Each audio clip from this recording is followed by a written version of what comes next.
معروف سماجی شخصیت سردار طلعت محمود خان نے سفارت خانہ پاکستان الریاض میں متعین نئے ویلفیئر اتاشی سعد عزیز کے اعزاز میں استقبالیہ تقریب کا اہتمام کیا۔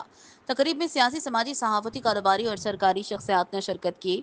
ویلفیئر اتاشی سعد عزیز CWAI نے اپنی گفتگو میں کہا کہ مقامی قوانین کا احترام اور پابندی کی جائے۔ مقامی قوانین جو اوورسیز کی فلاح کے لیے ہیں، ان کے متعلق کمیونٹی کو زیادہ سے زیادہ آگاہ کیا جائے تاکہ اوورسیز کمیونٹی کو پاکستانی ان سے استفادہ کر سکیں۔ سردار طلعت محمود خان نے سفارتی افسران کا شکریہ ادا کرتے ہوئے کہا کہ ہم شانہ بشانہ کھڑے ہو کر کمیونٹی کے مسائل کے حل کے لیے ہر ممکن تعاون کے لیے تیار ہیں۔ ان کا کہنا تھا کہ پاکستان کے لیے اور پاکستانی نوجوانوں کے لیے کام کریں۔ دیگر مہمانوں میں ارشد، تبسم، افضل بٹ، عدنان بٹ، پروفیسر آصف گلزیب کیانی، اعجاز چودھری، امتیاز احمد، مبشر انوار، خرم خان، محمد عظیم اور دیگر کمیونٹی کے اکابرین موجود تھے۔ میزبان طلعت محمود نے عشائیے میں شرکت پر ویلفیئر اتاشی سمیت کمیونٹی اکابرین کا شکریہ ادا کیا۔